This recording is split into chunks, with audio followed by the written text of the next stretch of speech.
All right, man. It is that time. It's that time. It's time to tune in to one of the realest podcasts in all of YouTube, man. We are the Realest Sports Podcast, and we are live and in the building on 3 different platforms around the world. Ladies and gentlemen, welcome to the Tuesday Night Light Sports to talk about, man. We got scores from around the NFL from week 14, and we're going to talk some football tonight with y'all. So tonight, stay tuned as we about to bring it right here on the Real to Sports Podcast.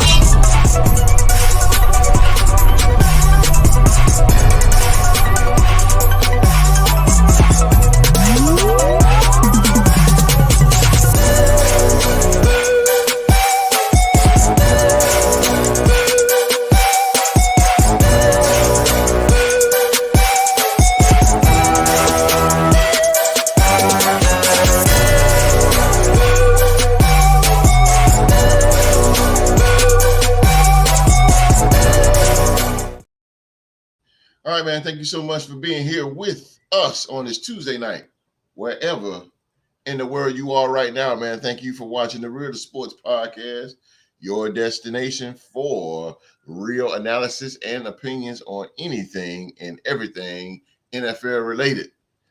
I got my loyal tag team partner here. Everybody know him as Mr. Episode.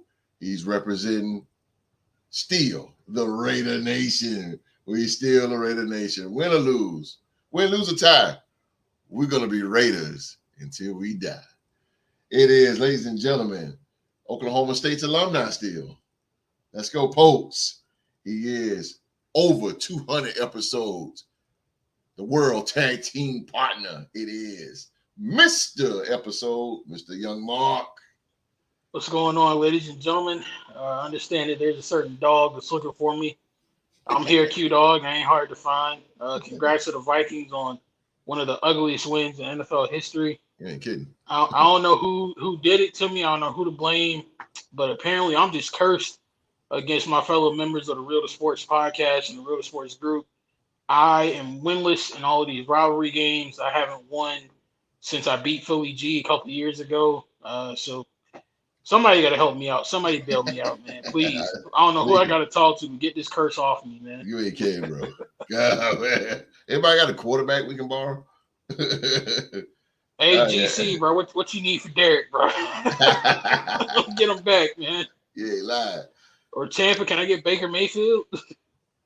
I take him right now. I don't care, bro. I take anybody. Still watching and pound. Hey, keep going, brother. Keep going, Chris. What's going on, Chris? We going too, bro. We do. Hey, same building, just different views. Same building, but different views, man. Good gracious. Oh, my God. This kind of sucks, man. We got no college football. We got no on the mark today. Hey, man. It's kind of different. It's the low point in the season where you're in between the bowl games and yeah, I got you. And everything like that. So, in a brief bit of college news, though, shout out to Jaden Daniels on his Heisman Trophy win Saturday night. Good call. LSU quarterback. But good call. It's a good call. 40 touchdowns this year? Wow. Yeah. Ooh. That put him up there. Trust me, ladies and gentlemen, I'm sparing you right now because if I get into the college football news that's going on, everybody be mad confused right now. The transfer portal and declaring for the draft and all that, it's crazy right now. man, shout out to Mr. Daniels. I didn't see it coming though. I really didn't. I thought Penix had this all sold up. I did too. Running that pack title. I was like, wow. But the numbers are just too good to deny. Yeah, absolutely, man. 40 touchdowns. He did what? Caleb do 40 last year, didn't he? Yeah. That's crazy. I don't know if you saw his acceptance speech, but one of the first people he thanked was good old Antonio Pierce. Yeah. Signs. I take him. Yeah, after Sunday, we need some kind of offense. What you talking about? Good Lord. I take Joe Montana right now with 63 years old Joe Montana. I take him. Man, Paxton Lynch could have played better than that. Man. Oh my God, yeah. Look, Perez. Nah, don't get on the Luis Perez train now, host. I got you, bro. Nah, give me the keys to the wagon, bro. Give me the keys to the wagon, bro. I got you, bro. Good God. Bro, you been clowning my man for months, man. We got the video to prove it. Yeah, bro. I need something right now. We out with a help wanted sign. Good God. Whew. Boy, it's hard out here being a Raider. Hard. Raider Cody said it best, man. It shouldn't be this hard to be a Raiders fan. Somebody got to do it. We suck. But it is. is 2018 bad though, so that that's true. 2018 was horrible. All right, we just had a quarterback. We be all right. God, jeez, Josh McDaniels. That ain't lying, man. It hit that Homer Simpson. Why you little? Right. Oh boy. Well, we don't have college football, but guess what? I got the scores from around the NFL, man. I wrote a song about it. Like to hear it, here you go. All right. Let's start this thing off. And of course, Thursday night, we had the New England Patriots over the Pittsburgh Steelers. The Tampa Bay Buccaneers, they defeated the Atlanta Falcons in the NFC South Division game, 29-25. The Baltimore Ravens. That was, man. Your boy played good. Hey, man, I've been trying to tell y'all. Ain't nobody want to listen to Young Mark. I love that play action. I love his play action, man. Baker Mayfield is the best on that play action. I love it. The Baltimore Ravens in overtime. Great game. They defeated the Rams 37-31. Huh? That game right there was in my opinion, a win-win for both teams. Yeah. Because the Rams showed that, despite the preseason expectations of them being really bad, they can hang with the best of them. And shout out to my guy, number 16, Mr. Tylan Wallace from the Oklahoma State University, baby. Game-winning punt return touchdown. That was sick. Yeah, he got tackled, bro. I was like, oh my God. He just kept going. I was like, yo. Yeah, that was good. Actually, that game was, it was a whole bunch of games, but man, I told Q, I said, this ball game right there. When he was running, I said, oh, he missed it. I said, oh, that's ball game. And it is. And he was gone. House call. I was like, yo, that was hype. That was hype. Oh, man. Where am I here? The Chicago Bears. They defeat the Detroit Lions. Jesus. In an NFC North Division game, 28-13. Come on, Detroit. I just want to say, number one, Detroit starting to look like pretenders instead of the contenders we thought they were going to be.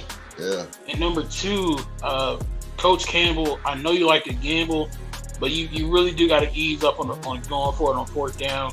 Trust your defense a little bit to get some stops. It is now starting to bite you in the rear end. Yeah, so I agree with you. You got to chill out with that. But I got a bone to pick with the host about this game, though. Come on with it. You jinxed me on Saturday. He was like, where your boy Malcolm Rodriguez at? Little did we know, Malcolm Rodriguez made a highlight in this game, but for the wrong reasons. When Justin Fields hung with the ball, a rookie offensive lineman scooped up the ball and straight ran my man Malcolm Rodriguez into the ground. Man. Straight stiffed Arnold. Is he injured or anything? No, but that joint was embarrassing. I thought about you as soon as I saw it. Because I ain't heard from him in a while. I ain't want to hear from him like that. Yeah, kidding. Good God. The Cincinnati Bengals, they defeat the brakes off the Colts. 34-14. Shout out to Jake Browning, man. Wow. Yep. It's good. Keeping them in the mix. Because Cincinnati definitely needed with the emergence of the Cleveland Browns. Oh, yeah. Speaking of the Cleveland Browns, They defeat the Jacksonville Jaguars 31-27, man. Shout out to old man Flacco. Wow. If I could just turn back the hands of time, ain't that how the song go? Yes, sir. Oh, Cher. Man, listen. Respect to Joe Flacco. But Trevor Lawrence played horrible yesterday. That was one of the worst games I've seen in him since Urban Meyer was his head coach. Man, but Flacco still got that arm. Still do. Man, he was throwing that arm, boy. Throwing that ball. The New Orleans Saints, they put the beat down on the Carolina Panthers, 28-6. The Jets, the Jets of New York, they defeat the Houston Texans, 30-6. I didn't see that one coming. I don't think anybody did. I didn't see that coming. Hope Mr. Stroud is okay though. Yeah, man, he's concussion in that game. Yeah. Well, it's funny. The season's already lost in New York, and then now Zach Wilson decides to finally show up. Right. At the end, it's crazy. You 5-8. Oh Jesus! Speaking of 5-8, the Minnesota Vikings, in one of the worst games in Raider history, they defeat the Las Vegas Raiders, and I'm not crazy here. 3-0. This is only the second game in NFL history to end 3-0. The last time this happened, you had the huge excuse of you had the Patriots playing in Massachusetts in horrible conditions in the snow. We play in a dome in a controlled environment. Yes. Coming off of a bye week.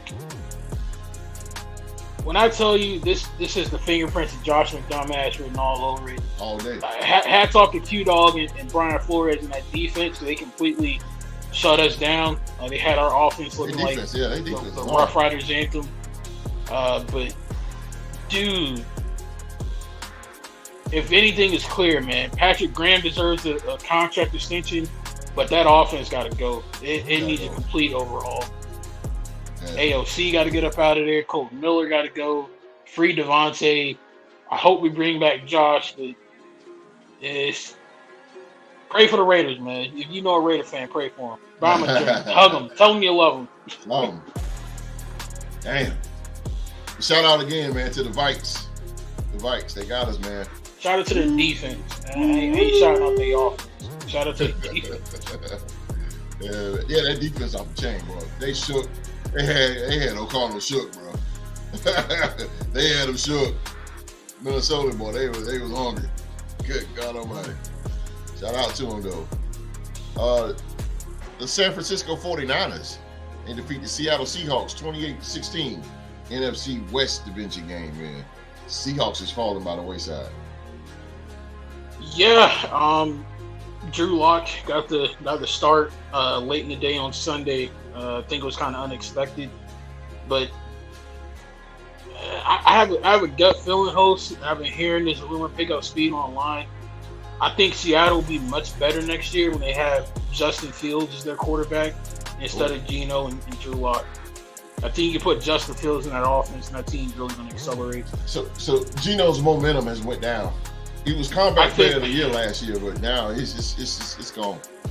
I think so, and it's not necessarily his fault because he hasn't been playing bad. They just played some tough opponents. But I think if Justin Fields becomes available, like I think he might be, I don't see why Seattle wouldn't pursue him because I think his skill set would fit their offense, what they're used to up there like a glove. Very interesting it's going to be in the offseason for Seattle. Yeah. Very interesting. The Buffalo Bills. The Buffalo Bills, they defeat the Kansas City Chiefs 20-17. Controversial ending. We're going to get to that in a minute. The Denver Broncos. Wow, Broncos on one. The Denver Broncos, they defeat the Los Angeles Chargers in the AFC West division game by the score of 24-17. It's 7. Broncos, Mark.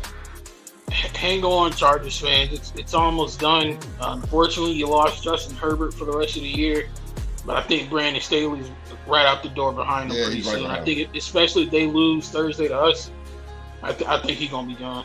Yeah, if you lose to us, you gotta go. But I hope we take advantage of it. But hey, man, the Bears backup beat us this year, so I mean, shoot, yeah. we gotta play Khalil Mack again. We saw what he did last. A monster. Come on home, Khalil. Yeah, for real. I've been telling him, come on back. The coast is clear. Right. Damn. And see, the Sunday night, it was the Dallas Cowboys. They put a whooping on the Philadelphia Eagles, 33-13 in the NFC East division game. East. This was definitely a get back for the Cowboys. I'm not going to be a very popular man in my best friend-in-law's household with what I'm about to say. Yeah, I know I ain't about to be popular either. Go ahead. I think the Eagles are starting to look like pretenders. I think they're starting to fall into the same category as Detroit. They're just not good. Offensively, they've been inconsistent as all get out outside of a couple of games this season.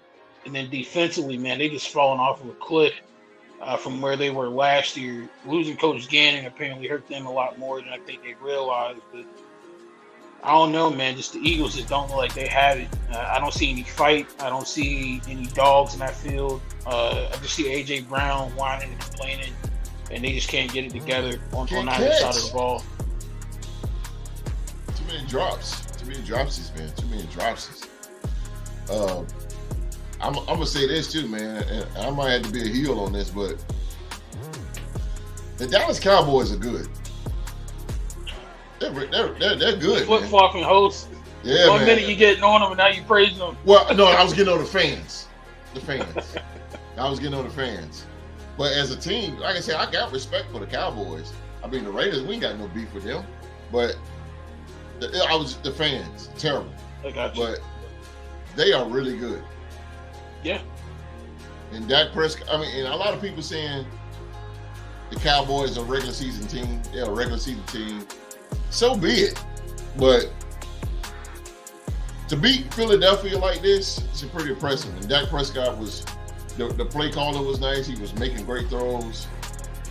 Dallas is a good team. Dallas, I'm not calling a Super Bowl or anything like that, but you got a bright future. Yeah, they just got right now. It just looks like they only have one other team that they're gonna have to leapfrog, and that being San Francisco. But right now, it's just looking like it's just them and San Fran that's kind of gonna lead the way. Yeah, that's true. That's true. The Titans of Tennessee. They beat the Miami Dolphins 28-27. Didn't see that coming. Shout out to Will Levis, man. He was digging in there. Ooh, that was a very good game. Yeah. My takeaway from that game, host. Okay. Yes, sir. Takeaway. Mm-hmm. Tennessee, the Miami Dolphins. Listen to me. Take it from your boy, Young Mark. You don't get petty until you have the win in the bag. Being petty before or during the battle does not tend to work out well this year. Yeah. Take it from me. And the reason I mentioned that, ladies and gentlemen, if you didn't watch that entire game, late in the fourth quarter, it was like a little under 6 minutes left. Miami scored a touchdown. And how did they celebrate the touchdown? They did the Remember the Titans dance from the movie. You can't be petty like that in the game without sealing the deal. And lo and behold, they ended up losing that game. So take it from me, ladies and gentlemen. Save the pettiness for once you have the victory in the bag. There you go, man. I agree with you, man. Slowing down. They're going to miss Tariq Hill. As you can see, they missed him while he was gone. They offense looked so stagnant without him. Waddle's got to step up a little bit more. He got to step up, yeah. And Wilson. He made a great catch, though. But my only concern is like they lost their starting center for the year. Connor Williams tore his ACL, so yeah. It's starting to get hurt at the wrong time. Yeah, this is the wrong time for the Dolphins to go back. But especially at least it being. ain't Tua getting hurt this year. That's very true. But if they want to stay second best team in the AFC, those guys are going to have to step up. Or Baltimore is just going to run away with this. Yep. The New York Giants, Monday night game. The New York Giants, they defeat the Green Bay Packers 24-22. Those guys went up to Lambeau with old Tommy DeVito and got the win. That was in New York. That was in MetLife. I'm sorry, I'm tripping. MetLife, I'm sorry. Or Jet Life. Jordan Love played really well, but my big takeaway from this game, host, my faith in Brian Daboll has been restored because of how well the team has played with guys like Tyrod Taylor and now Tommy DeVito. But this shows without the shadow of a freaking doubt, they gave the damn money to the wrong person this offseason. Because when they had Daniel Jones in there, this offense couldn't hit water if they fell out of a boat. This team looked terrible. Daniel Jones, unfortunately gets hurt. You never want to see a man go down with a season-ending injury. But Daniel Jones gets hurt, and then the two backups behind him play a lot better than he did as a starter. Mm-hmm. So I think this proves out the shadow of a doubt, man. Daniel Jones is a problem in New York. I think just like his counterpart, Zach Wilson with the Jets, I think he might be leading the Big Apple in the offseason. I agree with you on that. Man, Green Bay, they play so good, bro. They played so good last game. We was like, oh, my God, Jordan Love, he finally got it. And he played well. He in my humble opinion, he wasn't the reason why they lost that game. No, not at all. But the Giants, I know this is weird. Giants are 5-8, right? Okay. I'm gonna put a piece together. The Giants are 5-8. The Seahawks, 6-7. Right? The Lions lost. The Vikings are 7-6. I don't know, Mark. Could the Giants do this? The only reason why I'm going to say no is because they've been playing good, but I just feel like there are too many teams ahead of them that are better. They got to play Philly twice. They got to play Philly twice. You got and I know Philly's looking down, but I don't expect that to be a cakewalk game for either team. But I'm looking at guys like Tampa with Baker doing well. They win that division. They're in. Dallas and Philly would definitely, I think, get in from the East. San Fran would get in from the West, and then Detroit. Right now, I'm thinking Detroit and Green Bay are the two to get in from the North. So I can't, with those teams in, unless the Lions is going to massive choke job the rest of the season. I don't see a way for the Giants to kind of squeeze in there because of who's ahead of them. Only way this miracle can happen if these teams start losing and the Giants start winning. But again, they have to beat Philly twice. They have to play Philly twice. They got to beat Philly twice. I'm not seeing it. This is not 2007 where they went 9-7 and went on to the Super Bowl. They had a Hall of Fame quarterback, Eli Manning. They had a Hall of Fame wide receiver, Marty Tuma. Straight hand, the whole cast. But it's not going to happen. D-Rec, man. D-Rec want to go to playoffs. But,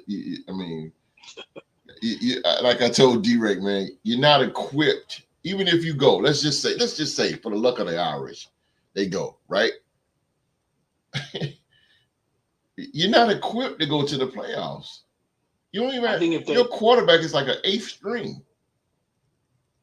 If they make it, I feel like it would be a repeat of last year, where like if they draw, say, Tampa Bay or Minnesota or Green Bay again in the first round, like say they get one of those three teams in the first round, they might be able to catch one of those three off guard to advance.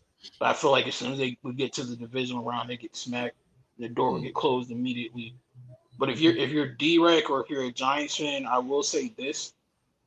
you're a lot more optimistic and things are looking a lot more hopeful, not only for this season, but going into next season as well, compared to where you were earlier in the year. But, like I mentioned earlier, I think without a shadow of a doubt, Daniel Jones was the problem the entire time, and Hell yeah. he has got to get the hell up out of there. Yeah, Take the hell yeah. cap hit, draft you a rookie quarterback, and try to develop him because I believe Get Dayball some, can do it. get a But wide receiver, a vet wide receiver. I would say that as well, no doubt. Like we thought they might target D Hop in the offseason or Odell. I don't disagree with you there, host. But I think the number one thing is they got to replace that quarterback because this is proven he was the problem. That's true. That's true. If you got a third string undrafted free agent quarterback playing a lot better than Yeah. the starter was the issue. I talked to D-Rec, what was it, this morning, and it sounds far fetched, but it makes sense. The Giants go out and draft Bo Nix. I think that's not a bad idea. Bo Nix. Can they get him? Yeah. I honestly, Michael Penix will be probably to me the best fit for the Giants. A guy that can get out of the pocket, something because the Giants do not have a strong offensive line whatsoever. What you think? The only reason I disagree with you on that, host, is given Michael Penix's injury history. Okay. And the fact that the Giants only have the best offensive line, I don't know if I would want him in that situation. Because I'd be concerned about his long-term health, just me personally. But if they can get him and shore up that offensive line, like either through free agency or through the draft, then yeah, I think it would be a home run. But given who Dayball has coached in the past, I would say ideally they'd be better off with like a Caleb Williams or Drake May. Yeah, that's what I say, Caleb. I say Caleb. But I don't think they're going to be able to get high enough to go get him.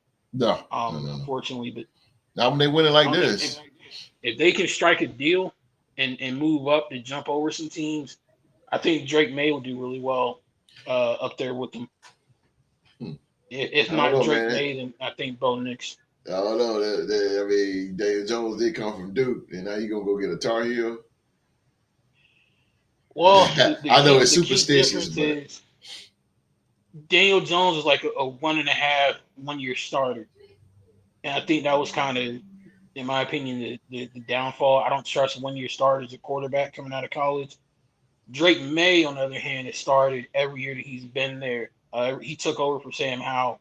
It's good. So 3 years of starting, he's tough, he's durable, he's a good leader and a good player on the field.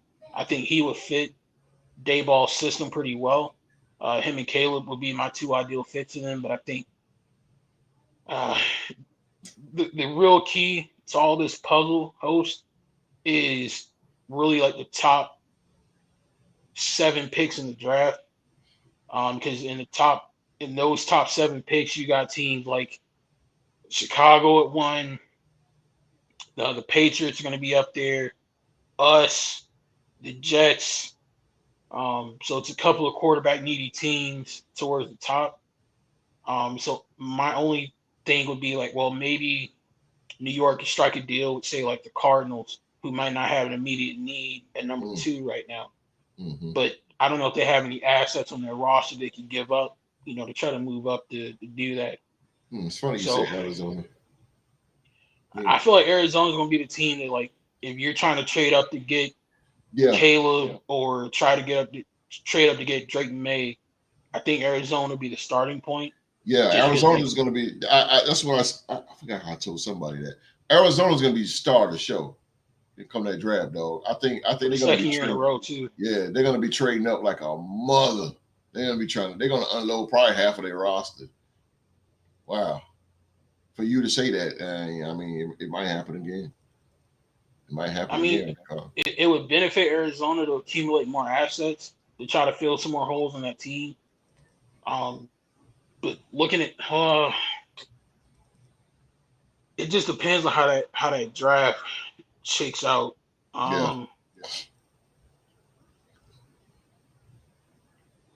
I'm trying to see if I can pull up the top 10 in the draft because Mm-hmm. that'll give a better idea. Yeah, a bit better perspective on things because, Right yeah, now, you have Chicago with the number one pick from Carolina. mm-hmm. Actually, I stand corrected. The Patriots have the number two pick. Okay. The Cardinals are at three. The Mm-hmm. Commanders are at four, and then Chicago again at five. Mm-hmm. Right now, New York is at number six, and we're at number seven. So Mm-hmm. out of the top seven, like I mentioned, if the Bears decide to keep Justin Fields, I doubt they're going to draft Caleb. So they probably, you know, maybe go for Marvin Harrison or something. So really, when you're looking at picks 2 and 3, is where the quarterback take could get pretty heated. So I think a team that really the Patriots need a quarterback. I think that's obvious. So Mm-hmm. uh, if Caleb doesn't go number one, I don't think his personality would fit New England and Coach Yeah, Belichick. But no. they need a quarterback, so they could be looking at him or Drake May. But depending on what the Patriots decide to do at number two, I think the teams that you could be looking to wheel and deal with if you're trying to move up for a quarterback might be the Cardinals at three or the Commanders at four, Mm-hmm. depending on if the Commanders want to stick with Sam Howell. Yeah, between picks 3, 4, and 5, I think is where you might see a team looking for a quarterback move up as things stand right now. Mm-hmm. Mm-hmm. But the Giants sitting right there at six, yeah, I don't see why, you know, why wouldn't be able to stay there and get like a Bo Nix or a Michael Penix if they want to Yeah, go the route of quarterback. that's what I said. Well, that's what D-Rex said about Bo Nix. I'm like, well, I can't. Hey, I can actually Or see that. maybe they can spring a trade with New England, uh, or or spring a trade with Arizona at three to try to Mm-hmm. move up to 2 or 3 to get whoever New England doesn't get if they Mm-hmm. don't they don't decide to get Caleb. So Right. I can't wait to the draft. I'm so. yeah, it's pretty interesting this year. Yeah, this is gonna be off the chain. This draft, April. Was it? It's like always the third week of April. April. I Yeah. don't know. It came out officially. All right. Well, that was the scores from week 14. Uh, but here's the football talk, ladies and gentlemen. Those of you in the live chat, you can drop your opinions in the live chat as well. But all right, Mr. Episode, there are 4 teams right now that are 10-3, best record in the NFL.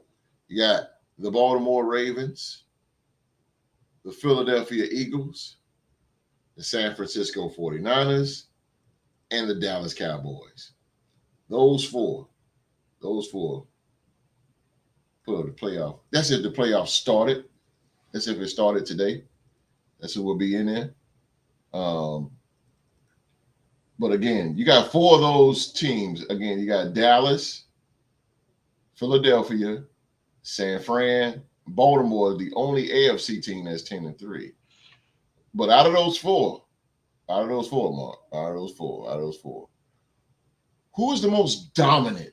Who's the dominant 10-3 out of those 4 right now in the NFL? Well, when they're healthy, and all their key players on the field, I think you have to go with San Fran. Just the sheer amount of dominant wins that they've had this season. Mm-hmm. The destroying Pittsburgh week 1, beating the brakes off of Philly last week, beating Dallas early on in the season pretty good. I would look at them as being one of those teams that might be the most dominant. But I have to admit, host, the other team that has a chance to make a case for that most dominant 10-3 win team is the Baltimore Ravens.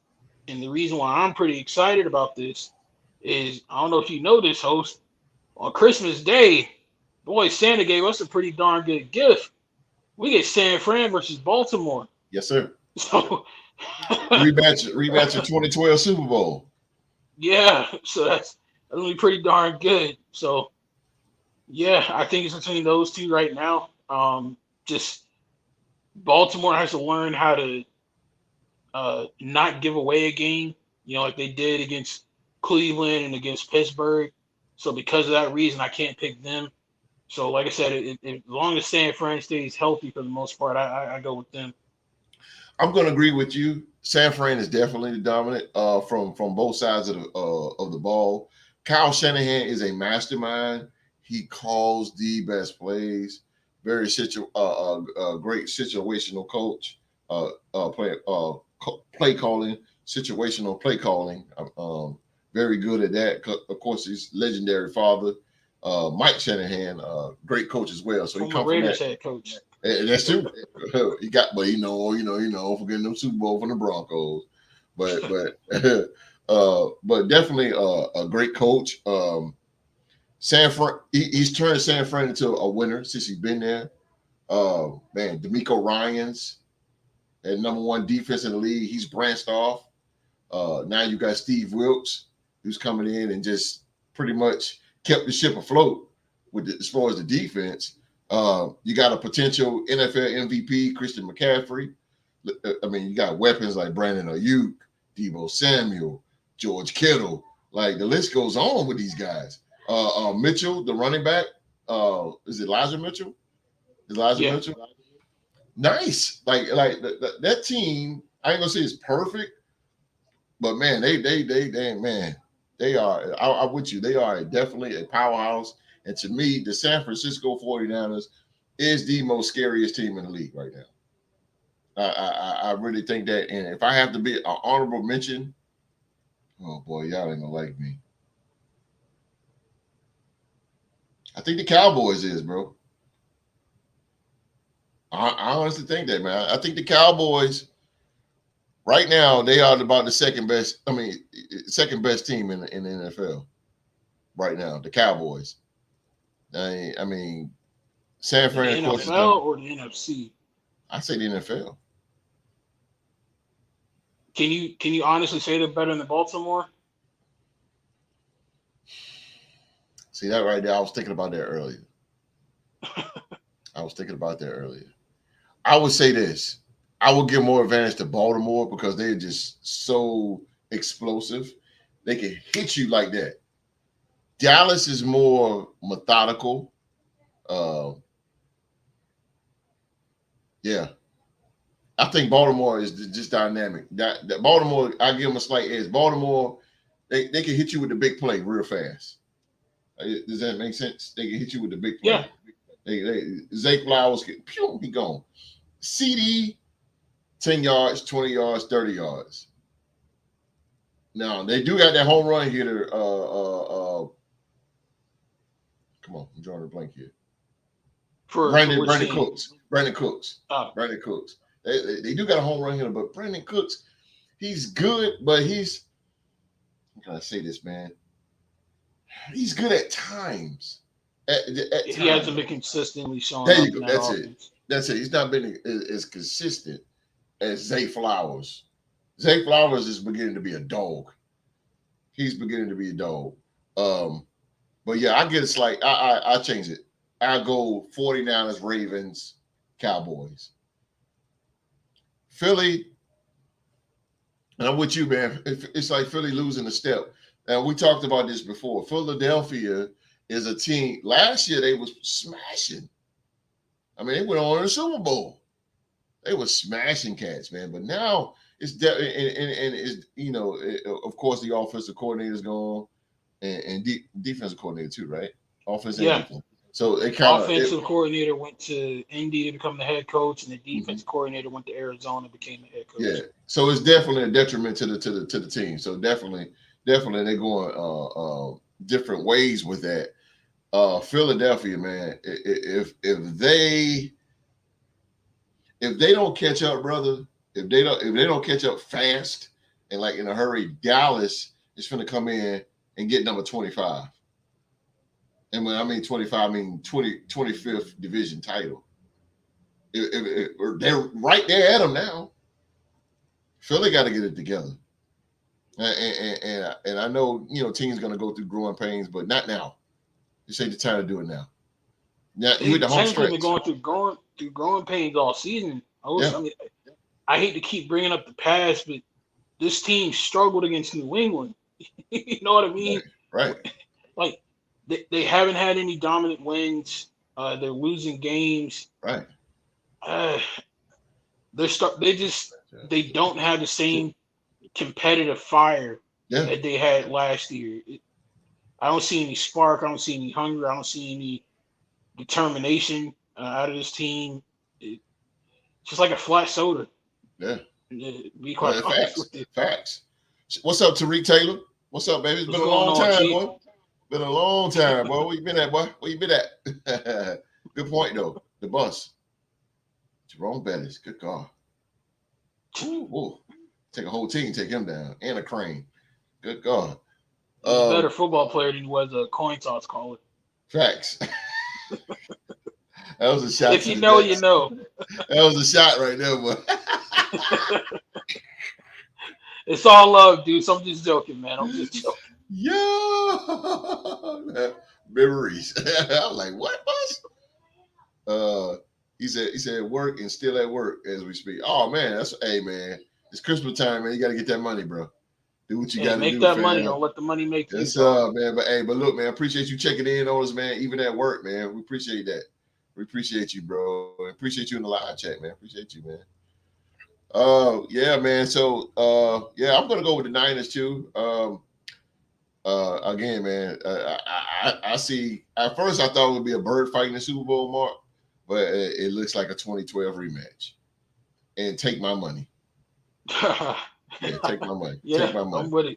This year, let's get a good Super Bowl, a fair calling Super Bowl. Long as old ketchup and mustard ain't there, I'm good. Look, they can go next year, but not in our house. No. Bruh. No. We would have to tear down a region and build an entirely new stadium. Let's go back to the Oakland Coliseum, bro. Let's go back. Let's go back. Let's go back to the origin where we was LA Coliseum. Yeah. I mean, I'm not Oakland, I'm sorry. LA Coliseum.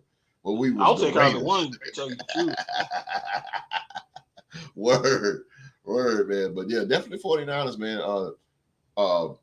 But again, the Cowboys, I gotta give them their props. Yeah. I gotta give them to I give them respect. They're beating teams with winning records now, so yeah, I can't be too mad at them. Dak Prescott, man, and those of you know, man, Dak Prescott is one of my favorite quarterbacks. A lot of people don't like him because he got the Cowboys and the fan and all that, but I see past all that. I follow Dak on Instagram. He's a good guy, but what I love about Dak, he's a leader. He's a leader. Yeah. He's a leader. He's a leader quarterback. He's gonna get those guys together, and I like his cadences, which is starting to get a little, popular. Like, here we go. It's pretty good. It's smart. And it keeps your line balanced, So I like that. I like that out of the Cowboys. All right, Mark. All right, here we go, ladies and gentlemen. How can I start? I can start this out. Sunday night, it was the game between the Buffalo Bills and the Kansas City Chiefs that ended with great controversy, which is the talk of the town in the sports world right now. It is the biggest stories going on, and it is Chiefs quarterback, Kansas City Chiefs quarterback Patrick Mahomes and head coach Andy Reid take issue with the offensive outside call in the loss to the Bills. Reigning NFL MVP Patrick Mahomes blew up on the sidelines following Sunday's 20-17 loss to the Buffalo Bills. Irate and an offensive outside penalty called on Kansas City receiver Kadarius Toney that wiped out a Chiefs touchdown. The venting continued after the contest. He said this, and I quote, "I mean, it's obviously tough to swallow, not only for me, but just for football in general. To take away greatness like that for a guy like Travis Kelce to play, to make a play like that, and who knows if we win? Who knows if we win?" Mahomes said. Via the team's official transcript, he said this, and I quote, "I know as fans, you want to see the guys on the field decide the game, and that's why last week I didn't say anything about the flag that didn't call on Marquez Valdez-Scantling. I mean, they're human. They make mistakes. They make mistakes, but it's sorry, y'all. But it's every week we're talking about something, and all I can do is go out there and give everything I have, and proud of the guys.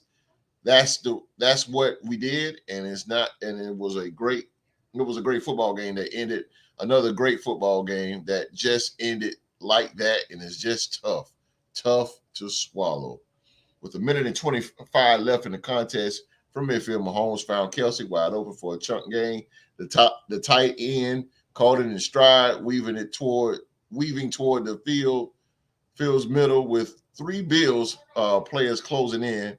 Kelsey made the ballsy, they said, decision to lateral the pigskin to Tony, who scrambled in for the would-be touchdown. The ridiculous play would all be naught. Tony was flagged at the start of the play, lining up in the neutral zone. A potential lead with a minute and 12 left was wiped out. 3 incomplete Mahomes passes later, the Bills were kneeling out the victory. Let's go with Mr. Episode. And first, before we go in anything, we're Raiders fans. Me and Mr. Episode, that guy right there. We're Raider fans, but this is nothing against the Chiefs. So I just want to let you know this is nothing personal against the Chiefs. This is just all facts, real talk, real. Well, go ahead, Mr. Episode. What you got to say about Patrick Mahomes and his saying? Host, I seem to have lost my violin. Do you happen to have one that we could use to play for the Chiefs? What are you crying about?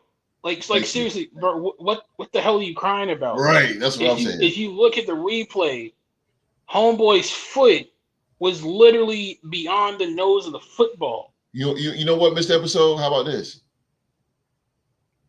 There is no controversy here. There's none. If you were Terry McLaurin a couple of years ago when this happened in Washington, I could maybe understand. But bro, looking at that photo, you're clearly across the blue line of scrimmage. Like the tip of your foot is beyond the nose of the football. That is a penalty. You can't even see the ball, bro. You can't see. I could understand if, like I said, if it was Terry McLaurin when this happened to Washington a couple of years ago in their season finale.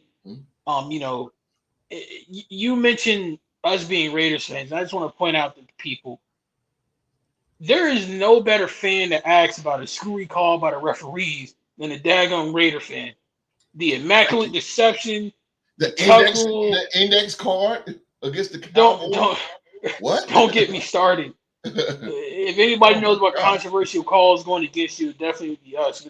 There's nothing controversial about this. When we played the Rams last year, when Max Crosby was getting held, I was like, what? I mean, but anyway, go ahead, Mark. What makes this situation even worse is if you pull that picture back up, Host. Yes, sir. The clear view to show that he's offsides, right? So you see the Bills sidelines at the top of the screen. So that means at the bottom of the screen, looking directly down that parallel line of scrimmage, is the Chiefs sideline. Somebody could have seen that, call timeout, yell for him to move back, something. So this is honestly on Andy Reid and the Chiefs coaching staff for not realizing that the man was across the line of scrimmage. There's no controversy here. I don't know why Mahomes is pouting, throwing a hissy fit, slamming his helmet, cussing the referees out, yelling at Josh Allen after the game for something he had nothing to do with. Like, bro, chill out.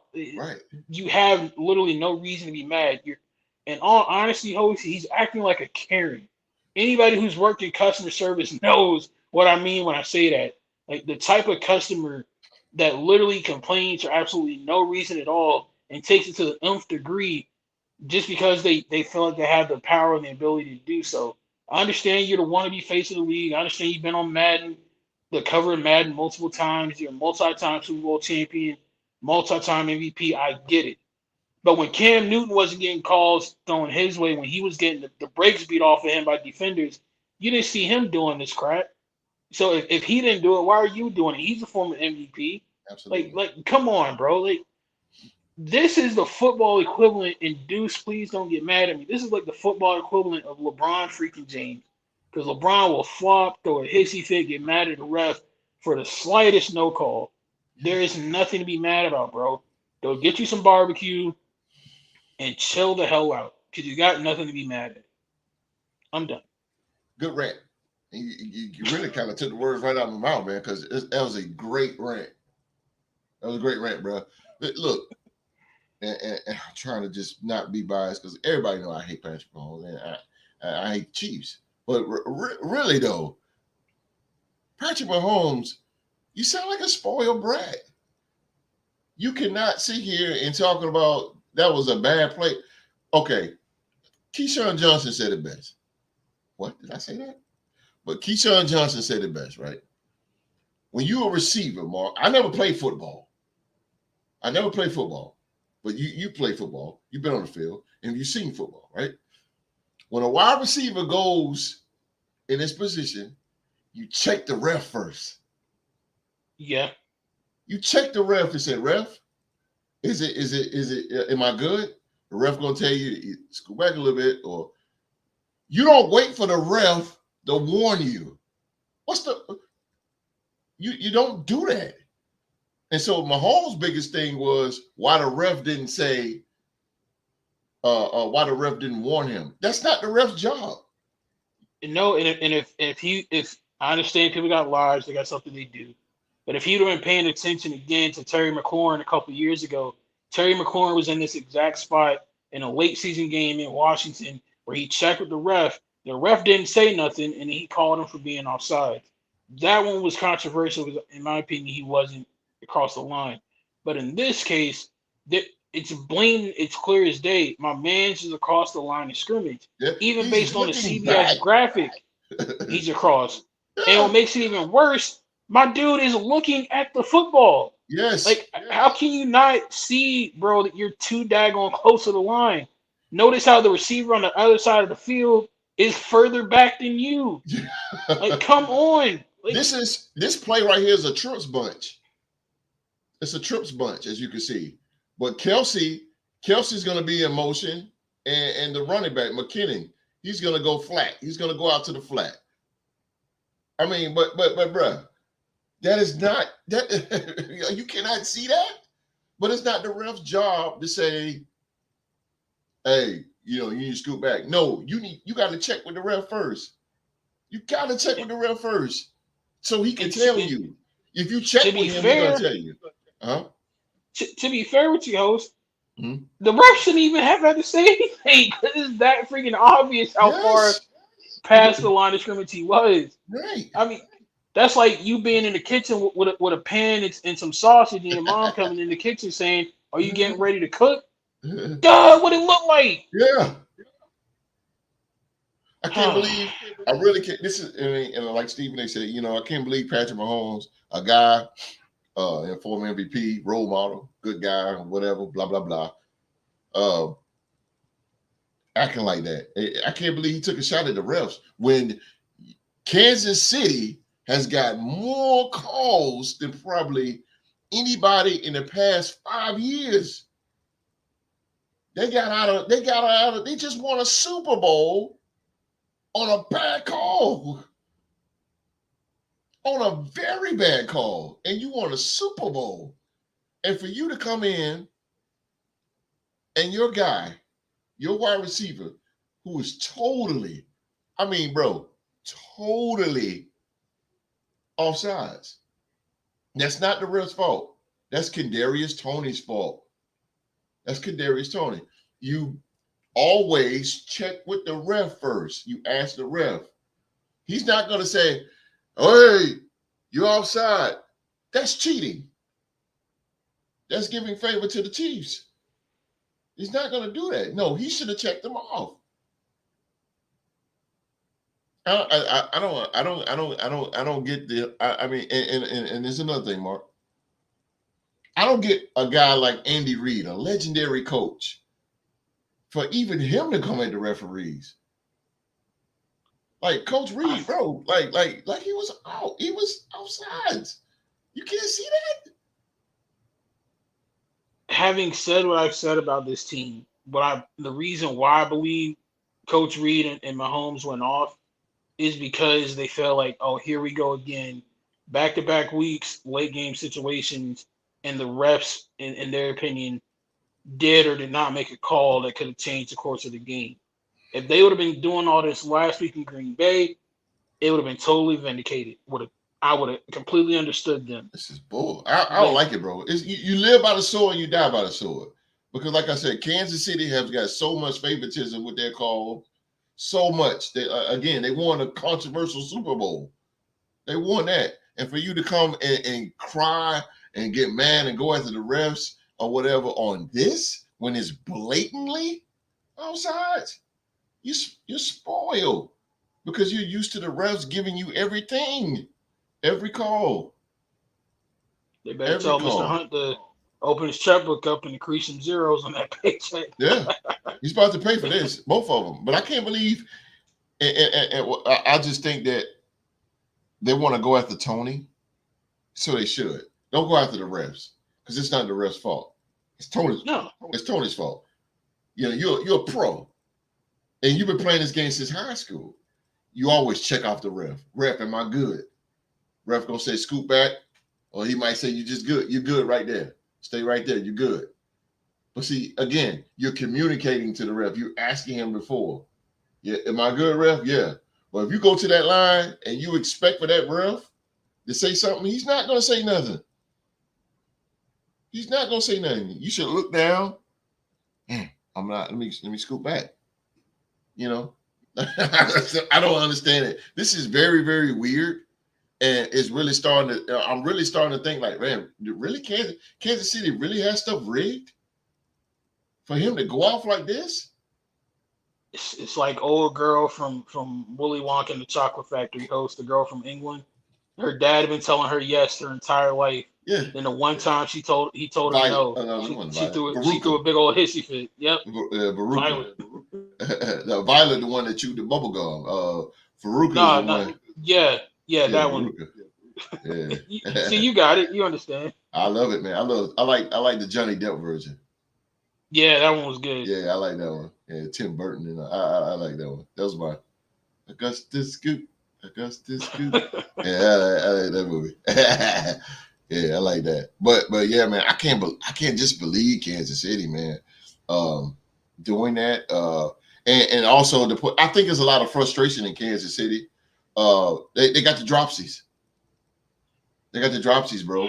Don't get me started on that host. They got the serious dropsies, and to me, I hate Kansas City, but I'm just being real here as an analyst, as a podcaster. Real talk, man. And I think somebody said it on TV. You got thrift store wide receivers. You got thrift store wide receivers, bro. You cannot make your Kansas City is turning their wide receivers into running backs. They're turning them into running backs, man. And they're not real wide receivers. I would say anybody, the real wide receiver out there is Valdez-Scantling. But Kansas City, like I say, they just got the dropsies, man. They're not catching balls. They lead the league in with 33 drops. They lead the league in drop balls in the NFL. I'm not saying that they're going down. I wish, but I'm not saying that. But it's definitely. I think you can. Yeah, you think so? I think because that the way. Go ahead. The way things are setting up right now, host, for the first time in his career, Patrick Mahomes is going to have to play a playoff game on the road. True. So if they make the playoffs, I don't think they can go to Baltimore or go, to Miami or Buffalo or someplace like that with their current wide receiver core and win a playoff game. I just don't see it, especially not if you're relying on 19. So teams are not scared of Kansas City anymore. That's what it is. They don't have the cheater. Exactly. They don't have it. And Patrick Mahomes, when he came in the league, he was throwing behind the backs and left-handed, and shovel passes and all that. That stuff is old now. You was the flavor of the month. It's kind of like Josh Dobbs. Josh Dobbs came in. When he came in, he was the most popular player in the NFL. Great game against the Falcons. Oh my God. I was on the Josh Dobbs train, but now he played us. He trash. See? I mean, I just like to think we have a really good defense, but That's true. But what the principality is the hype. Patrick Mahomes, people, and I said this too, and I wouldn't sound like a hater, but I said he's doing some great stuff out there. Left-handed, throwing behind the back, all this good stuff. But defenses is going to start catching on to that. And then what you got? You know? And I don't like the fact that they're saying, Stephen, they said Patrick Mahomes is one of the, if not the greatest quarterback of all time. Huh? How you going to say that? How you going to disrespect Joe Montana like that? Tom Brady, Bart Starr, Roger Staubach? Because of the immediate success, like winning 2 Super Bowls and multiple MVPs so quickly into his career. I think that's why people were saying that. And again, and I agree. But Patrick Mahomes, he never struggled. He never had to struggle. He came in on a high-powered offense. He came in with a Hall of Fame coach with Andy Reid, Eric Bieniemy. He came in with a good team. He never had a trash team. That's why I say suffering. That's why I say suffering brings character. That's why a Hall of Famer to me is somebody that brought a team from nothing to something. Again, Joe Montana, a team with the 49ers, they was trash. He came in with to release Steve the Bird, and he got that team back winning. He went from down up.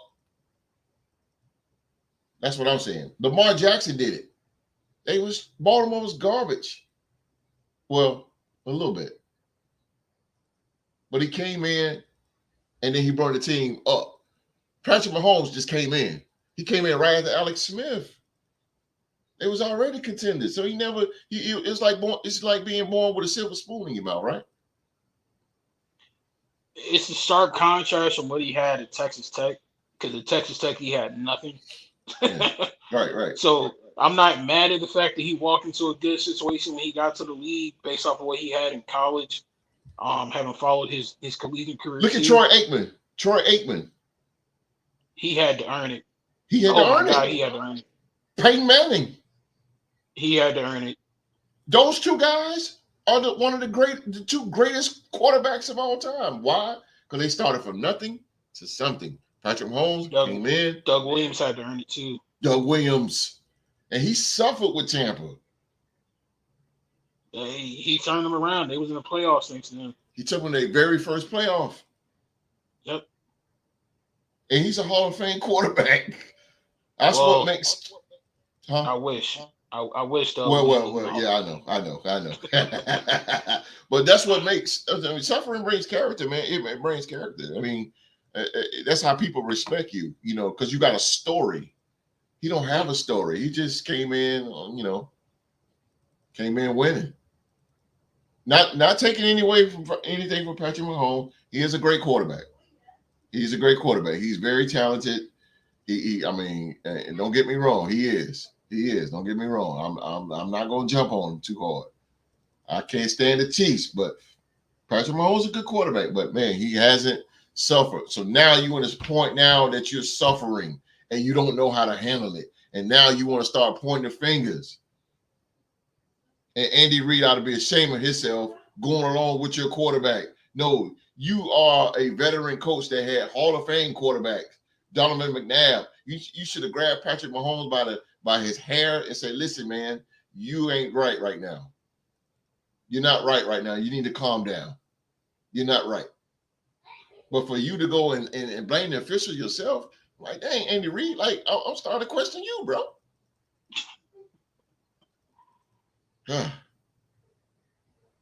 Tariq said, and that's why to tell me I will even take Cam Newton ahead of Mahomes. Well, Cam came into the league with nothing. Nothing. And there were He a turned crap ton of calls. Carolina. Thank you. That's another one. He turned Carolina. Carolina was trash. They couldn't even find a quarterback. Matt Moore? Matt Moore, bro? Jimmy Really? Clausen. Word. And here come Cam Newton. He wins the MVP. They go 15-1. 15-1. And they go to the Super Bowl. He turned them from nothing into something. Patrick Mahomes never turned Kansas City into nothing. He just came in riding on the cloud. So now you in your suffering spot, and you don't like it.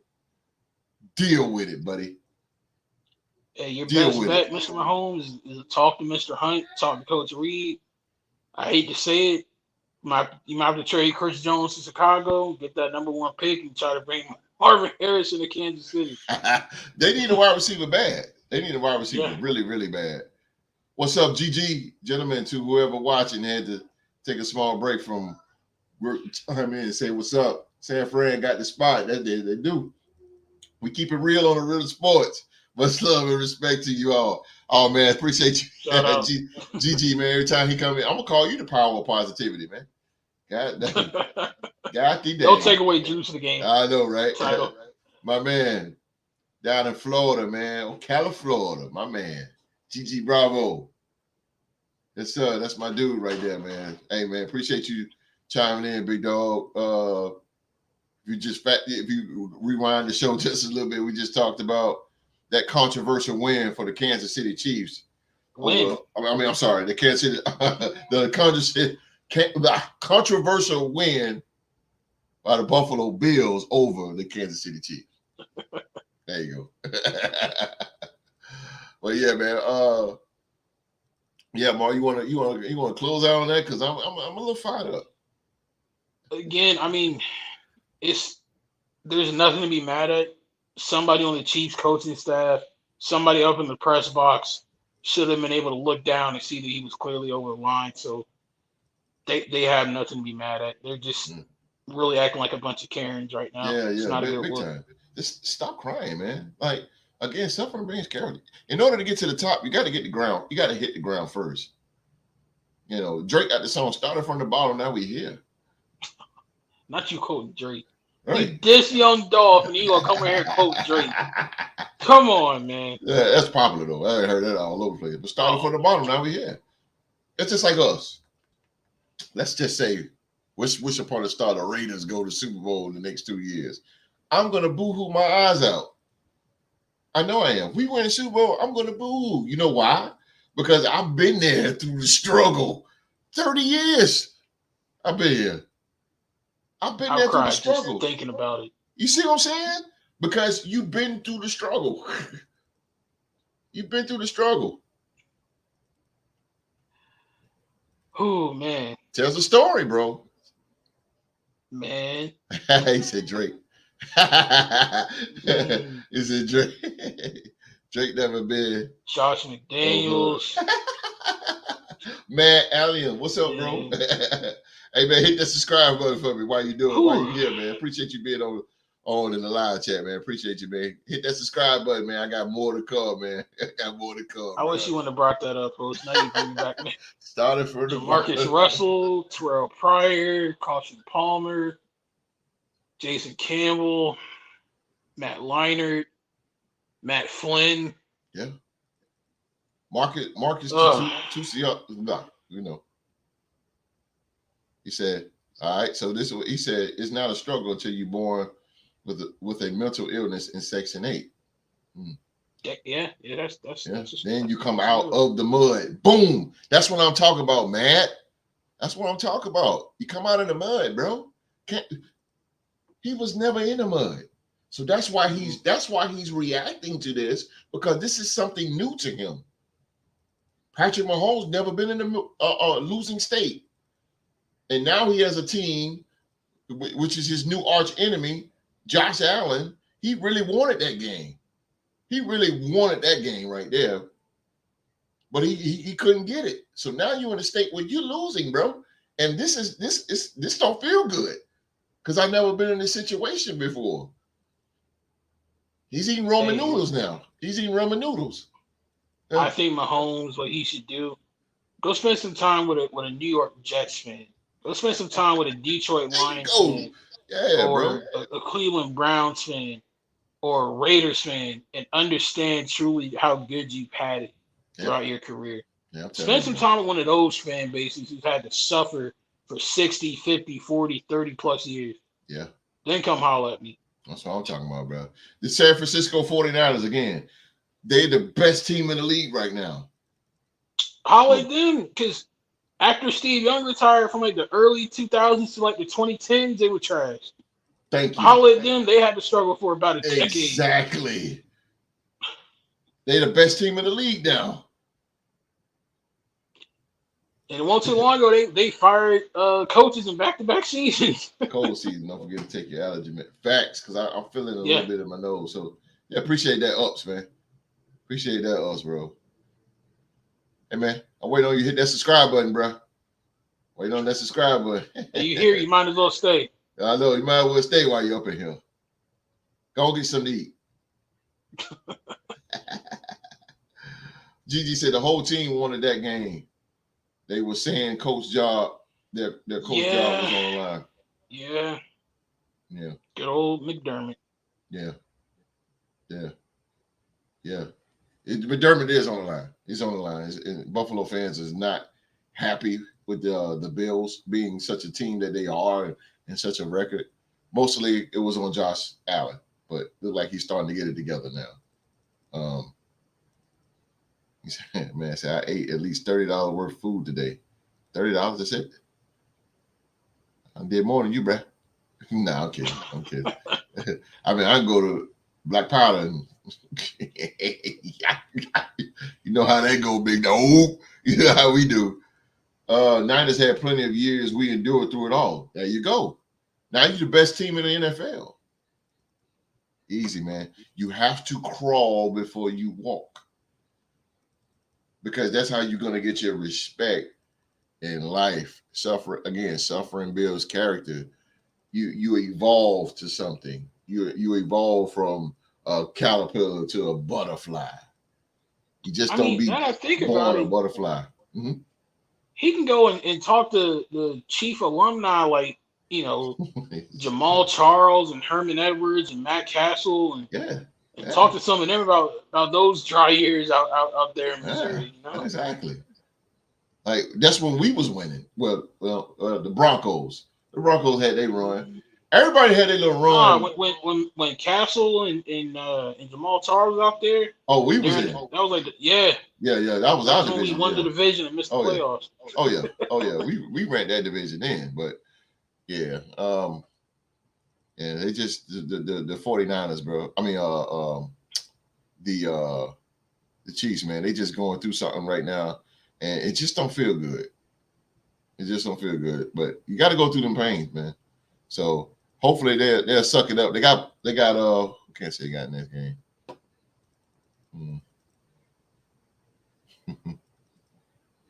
You need me to get it? I got you. Yeah, I got you. Good team, bro. Yeah. Kansas City has 49ers play the Cardinals. Kansas City on a bye. Oh, no, they play the Patriots. They play the Patriots, bro. Mark. They got New England, us, and then Cincinnati. Mark, they play the Patriots, bro.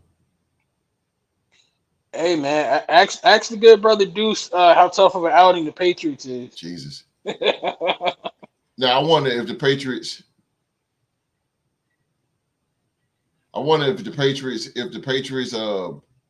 beat them, then I wonder what the controversy is going to be then.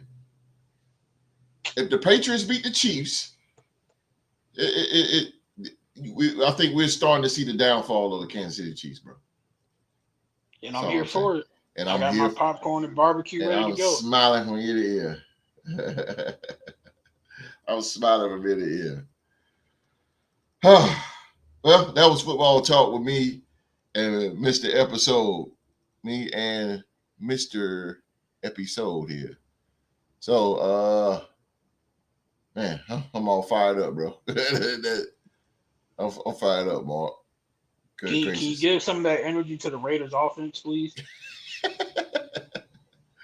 Oh my goodness gracious, man. I'm all fired up, brother. Oh, I tell you. But nevertheless, man, again, that was the NFL talk, man. That's what we have for you guys for today. I'm going to my bad. My bad, dog. My bad. That's my dude right there. But I'm gonna reveal, man, really quick here, the King of Predictions champion for week 14.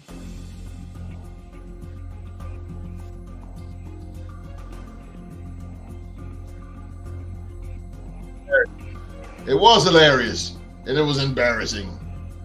Let's not talk about it. It was. Ladies and gentlemen, the winner of week 14 NFL predictions is the dog. The dog. The dog is the winner. And Philly G. Tie. Oh, they tied. It is a tie. It is a tie, ladies and gentlemen. Q Dog and Philly G. Q Dog and Philly G. They are the kings of the prediction of week 14. And the standings was very, very, very close. With Mr. Episode going 7-8. And both the dog and Philly G 8-7. One freaking game. And it was our game. Because both of them went for the actually Philly G had some good upsets. Philly G, he chose the Patriots over the Steelers, and he chose the Titans over the Dolphins. He chose the Vikings over the Raiders, and yeah, that Titans. He's the only one to choose the Titans over the Dolphins. Yeah, that was big for him. And he's the only one to choose the Bears over the Lions. It's crazy. He's the Maverick, man. Hats off to both of them. Ladies and gentlemen, just goes to show it took not one, it took two of these fine gentlemen to take the title off of me. So that shows you how dominant young Mark really is in this prediction game. It took two people to get it off of me. Take two, baby. So Philly G and Q Dog, you guys take one half of it, as you guys are the new King of Predictions for Kings of Predictions for week 14. Week 14. Congratulations. And congratulations to Philly G. He locked up the #1 seed in the Real to Sports Fantasy Football League. He's the #1 seed going into the playoffs. Shout out to him. Word. Enjoy that bye week, partner. Word. Exactly. All right, dang. All right, Philly G. That's what's up, boy. I see in the group, GC is no longer available. He missed it by one spot, and it's because he lost this week. If he would have won his matchup this week, I think he would have been in. But wow. That's how the cookie crumbles. Deuce took his spot. That's how it is, man. That's how it is. All right, real quick, man. Thursday night's game. Las Vegas Raiders versus the Los Angeles Chargers. Mr. Episode. What we got to do to get this win, brother? Oh, dang. The Lakers playing right now. Good looking out, Tariq. Pray that Khalil Mack catches the flu and sits the game out. I don't know how I'm expected find a way for my team to win when they couldn't get on the daggum scoreboard this past week. I really don't know, host. Wow. Unless Max can, get a turnover or force a bad throw. The rookie quarterback in LA right now, that's maybe our only hope. But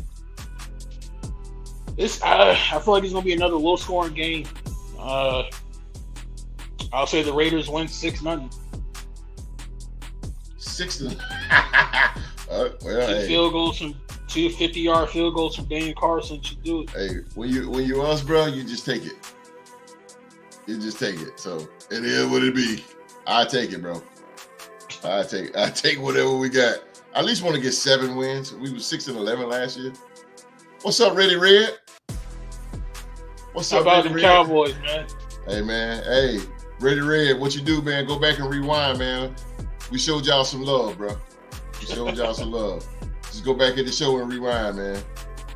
That daggone got you sounding like the late, great Bobby Bowden.